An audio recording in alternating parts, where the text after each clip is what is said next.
Hi అండి, అందరికీ నమస్తే. నేను నా రాక్షసుడు పార్ట్ 21. సార్ అది అని తడబడుతూ ఉంటుంది మిహిరా. ఏం చెప్పావు? కమ్ అగైన్ అని సీరియస్ అవుతాడు. అంటే అది నేను మీ గర్ల్ ఫ్రెండ్ అని చెప్పాను. అంతే కదా? అంతే కదా అని మరింత సీరియస్ గా అడుగుతాడు. పాలకొచ్చి దొరికిపోయిన గండు పిల్లలా తప్పించుకోలేక ఇక గప్చుప్ అయిపోతుంది. చెప్పు, అందరికీ నువ్వు నా గర్ల్ ఫ్రెండ్ అని చెప్పావా? అయ్యో రామా, నేను అందరికీ చెప్పలేదు. రామా అంటూ మధ్యలో దేవుణ్ణి లాక్కుని రాకు. నిజం నువ్వే ఒప్పుకున్నావు. ఇక నా దగ్గర అబద్ధాలు ఆడొద్దు. నాకు అసలే కోపం వస్తుంది. మీకు కోపం వచ్చినా రాకపోయినా నేను మీ గర్ల్ ఫ్రెండ్ అని అందరికీ చెప్పలేదు. మళ్ళీ అబద్ధం. ఇంతకు ముందే కదా నిజం ఒప్పుకున్నావు. ఇప్పుడు ఇప్పుడు కూడా ఒప్పుకుంటున్నాను. నేను మీ గర్ల్ ఫ్రెండ్ అని చెప్పిన మాట నిజమే, కానీ అందరికీ చెప్పలేదు. అసలు ఏమైంది అంటే, నన్ను ఒక గ్యాంగ్ ర్యాగింగ్ చేయాలని చూసింది. వాళ్ళ నుంచి తప్పించుకోవాలని మీ పేరు వాడుకున్నా, కానీ కావాలని మిమ్మల్ని బ్యాట్ చేయాలని మీ పేరు వాడుకోలేదు. గాడ్ ప్రామిస్, నేను మీ గర్ల్ ఫ్రెండ్ అని వాళ్ళకి మాత్రమే చెప్పాను, కానీ ఇంకెవరికి చెప్పలేదు. నా ఫ్రెండ్ దీపక్ కూడా నిజం చెప్పాను అని చిన్నపిల్లలా చెప్తుంది. యూ ఫూల్, నువ్వు తప్పించుకోవడానికి నా పేరు ఆడుకున్నావా? ఈడియట్ అని తిడతాడు రణవ్. సార్, ఆ టైంలో ఏం చేయాలో తెలియక మీ పేరు వాడుకున్నా. ఇప్పటికన్నా నన్ను నమ్ముతారా మీరు? నమ్మను, నిన్ను అస్సలు నమ్మను. ఇప్పటికీ నువ్వు నాకు అబద్ధం చెప్తున్నట్లే ఉన్నావు. నేనేమి మీకు అబద్ధం చెప్పడం లేదు సార్, నిజమే చెప్తూ ఉన్నా. మీరే దాన్ని నమ్మటం లేదు. నువ్వు నమ్మమని చెప్తే నేను నమ్మాలా? నమ్మకండి, ఎవరికి నష్టం అని మిహిరా కూడా కోపంగా మాట్లాడుతుంది. యో అని మిహిరా మీదకి వెళ్తూ ఉంటే, అయినా ఇప్పుడు ఈ డిస్కషన్ అవసరమా సార్? ముందు మనం బయటికి వెళ్లే మార్గం చూడండి అని కోపంగా చెప్తుంది. ఇప్పుడు కాదు నీ సంగతి. ఈ రూమ్ నుంచి బయటికి వెళ్ళాక అప్పుడు చెప్తా అని వార్నింగ్ ఇచ్చి తన ఫోన్ తీసుకుని ఫ్రెండ్స్ కి కాల్ చేయాలని చూస్తాడు. ఓ షిట్ అని చిరాగ్గా అరుస్తాడు. ఏమైంది సార్ అని అడుగుతుంది. నా ఫోన్లో ఛార్జ్ అయిపోయి మొబైల్ డెడ్ అయిపోయింది. నా ఫ్రెండ్స్కి ఫోన్ చేసి హెల్ప్ అడగడానికి కూడా లేదు. మరి ఇప్పుడు ఎలా సార్ అని అడుగుతుంది. ఓయ్, నీ దగ్గర ఫోన్ ఉందా అని అడుగుతాడు. ఉంది సార్ అని బ్యాగ్లో నుంచి ఫోన్ తీసి ఇస్తుంది. రణవ్ మిహిరా ఫోన్ తీసుకుని ప్రణీత్కి డైల్ చేస్తాడు. కానీ కాల్ రీచ్ అవ్వకపోవడంతో మరో ఫ్రెండ్కి ఫోన్ చేస్తాడు. అలా అందరికీ ఫోన్ చేసినా ఏ ఒక్కరికి కూడా కాల్ రీచ్ అవ్వదు. డామిడ్, ఛే, ఏమైంది సార్? కాల్ చేస్తూ ఉంటే కనీసం ఏ ఒక్కరికి కూడా ఫోన్ రీచ్ అవ్వట్లేదు అని రణవ్ చాలా కోపడుతూ ఉంటాడు. సార్, కోపం ఎందుకు? ఒక్కొక్కసారి ఫోన్లో సిగ్నల్స్ ఉన్నాయో లేదో చూసుకోవాలిగా అని అనగానే ఫోన్ చెక్ చేసిన రణవ్కి ఫోన్లో సిగ్నల్స్ లేకపోవటం కనిపిస్తుంది. ఓ గాడ్, నా ఫోను డెడ్ అయ్యి పని చేయకుండా పోయింది. నీ ఫోన్లో ఛార్జింగ్ ఉండి కూడా ఉపయోగం లేకుండా పోయింది. ఏమైంది సార్? ఏమైందా? 1 పాయింట్ సిగ్నల్ కూడా లేదు నీ ఫోన్లో. డబ్బా ఫోన్ ఎందుకు ఉపయోగం అని చిరాకు పడతా ఉంటాడు. తన ఫోన్ డబ్బా ఫోన్ అనేసరికి మిహికి కోపం వస్తుంది. నా ఫోన్ డబ్బా ఫోన్ అంటారా? మీదే డబ్బా ఫోన్, అందుకే స్విచ్ ఆఫ్ అయ్యింది.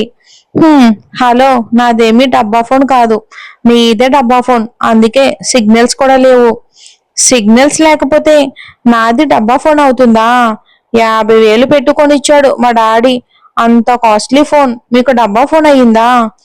ఎంత పెట్టి కొంటే ఏం లాభంలే, అవసరానికి ఉపయోగపడనప్పుడు నా ఫోన్ అంటున్నారు. మరి మీ ఫోన్ సంగతి ఏంటి? స్విచ్ ఆఫ్ అయ్యింది కదా?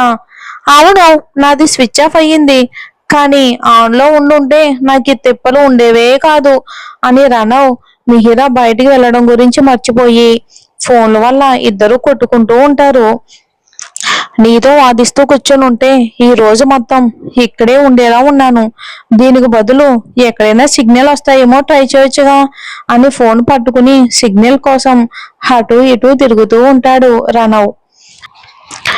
ఇంతలో దీప ఫోన్ చేసినప్పుడు తనకి కాల్ రావడం గుర్తుకు వచ్చి సార్ అని అరుస్తుంది మిహిరా అంత గట్టిగా అరిచేసరికి ఏమైందో ఏమోనని కంగారుగా తన దగ్గరికి వస్తాడు రణవ్.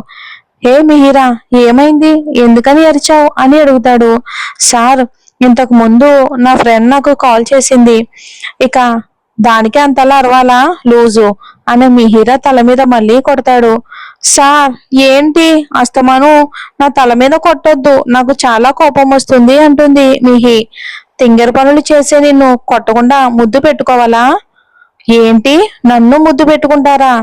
ఎంత ధైర్యం మీకు? నాకెంత ధైర్యం ఉందో నీకు చూపించనా అని మిహిర మీదకు వస్తాడు. రణం మీదకు వస్తూ ఉంటే భయంతో ముడుచుకుని పోతూ ఉంటుంది మిహిర. సార్, ఒంటరిగా నన్ను మీరు ఇలా బలవంతం చేయటం కరెక్ట్ కాదు అని భయపడుతూ చెప్తుంది. మరి అందరిలో నీకు ముద్దు పెడితే కరెక్టేనా చెప్పు, అలాగే చేస్తాను. సార్, మీరు అలా మాట్లాడకండి. మిమ్మల్ని నేను గుడ్ బాయ్ అనుకున్నాను. నేను చెప్పలేదే నీకు నేను గుడ్ బాయ్ అని. మీరు చెప్పకపోయినా నాకు తెలుసు. నాకు మీరు దూరంగా ఉండండి. నువ్వు నన్ను దగ్గరికి రమ్మన్నా రాను గాని అసలు ఎందుకు అరిచావో చెప్పు ముందు అని మిహిరకి దూరం జరుగుతాడు. అది నేను ఎందుకు పిలిచానో చెప్పేలోపు మీరు నాతో గొడవకి దిగేశారు. ఓయ్, ఇప్పుడు చెప్తావా లేదా? మళ్ళీ గొడవ వేసుకోమంటావా అని మిహిర మీద గయ్యమని అరుస్తాడు రణవ్. నాకు మీతో గొడవ వేసుకోవాలి అని ఓపిక లేదు. మిమ్మల్ని పిలిచాను అంటే ఇంతకు ముందు నా ఫ్రెండ్ ఫోన్ చేసినప్పుడు నా ఫోన్లో సిగ్నల్స్ ఉన్నాయి సార్ అని చెప్తుంది. అవునా, అయితే ఎక్కడ కూర్చున్నావు నువ్వు? అదిగోండి ఆ లాస్ట్ కార్నర్ విండో దగ్గర సిగ్నల్స్ బాగా వస్తూ ఉన్నాయి అని చూపిస్తుంది. ఎందుకు కాదు, నిన్ను తింగర బిళ్ళ అంది అని మళ్ళీ మిహిరా తల మీద కొడతాడు. సార్, మళ్ళీ ఎందుకు కొట్టారు నన్ను అని తల రుద్దుకుంటూ కోపంగా అడుగుతుంది. ఎందుకా? అప్పటి నుంచి నాతో గొడవ చేసే బదులు ఈ మొక్క ముందు చెప్పుంటే నేను అక్కడికి వెళ్ళి నా ఫ్రెండ్ కి ఫోన్ చేసేవాడిని కదా. మీరు నన్ను అడిగి ఉంటే గుర్తు చేసుకొని చెప్పేదాన్ని, కానీ మీరు అడగలేదుగా. అప్పుడు నాకు గుర్తు కూడా రాలేదు. కానీ ఇప్పుడు గుర్తుకు వచ్చి చెప్పాను కదా, నాతో వాదించకుండా వెళ్ళి ఫోన్ చేయొచ్చు కదా అని రివర్స్ లో రణం మీద అరుస్తుంది మిహి. ఫస్ట్ టైం నా ముందు ఒక అమ్మాయి ధైర్యంగా వచ్చి ఇలా నాతో ఆర్గ్యూ చేయటం చూస్తూ ఉన్న రణంకి నన్ను చూస్తే అందరూ భయపడతారు. కానీ నువ్వు మాత్రం నాతో మాట మాటికి జవాబు చెప్తూ వాదిస్తూ ఉన్నావు. నిన్ను మాత్రం నేను ఎప్పటికీ మర్చిపోను. నేను కూడా మిమ్మల్ని మర్చిపోలే, కానీ ముందు వెళ్ళి ఫోన్ చేయండి సార్ అని రాగం తీసి చెప్తుంది మిహి. చెప్తా నీ సంగతి అని మిహిరా వైపుకు ఉరిమి చూసి తన ఫ్రెండ్ కి కాల్ చేయడానికని వెళ్తాడు. మిహిరా చెప్పిన దగ్గర సిగ్నల్స్ వస్తూ ఉండడంతో తన ఫ్రెండ్ కి కాల్ చేస్తాడు. కాల్ రింగ్ అవుతూ ఉంటుంది, కానీ తన ఫ్రెండ్స్ అందరూ కూడా మ్యాచ్ లో బిజీగా ఉండటంతో ఫోన్ పట్టించుకునే స్థితిలో ఎవ్వరూ ఉండరు. అలా ఎవరికి కాల్ చేసినా ఫోన్ తీయకపోయేసరికి చాలా కోపం వస్తుంది రణవ్కి. ఆ అని కోపంలో అరుస్తాడు. రణవ్ అరుపుకి భయం వేసినా మళ్ళీ ఏమైంది సార్ అని అడుగుతుంది మిహి. అందరూ ఎక్కడ చచ్చారో ఏమో, ఒక్కరు కూడా కనీసం కాల్ లిఫ్ట్ చేయట్లేదు అని కోపంగా చెప్తాడు. సార్, ఎందుకంత కోపం? బిజీగా ఉన్నారేమో అంటుంది.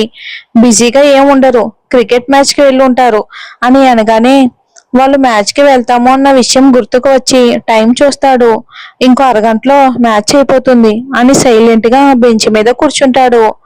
ఏంటి సార్ సైలెంట్ అయిపోయారు అని రణవ్కి ఎదురుగా కూర్చొని అడుగుతుంది. మరేం చేయమంటావు చెప్పు అని నిర్లక్ష్యంగా అడుగుతాడు రణవ్. ఏం చేయను అంటే మీ ఫ్రెండ్ కి కాల్ చేయండి అంటుంది మిహి.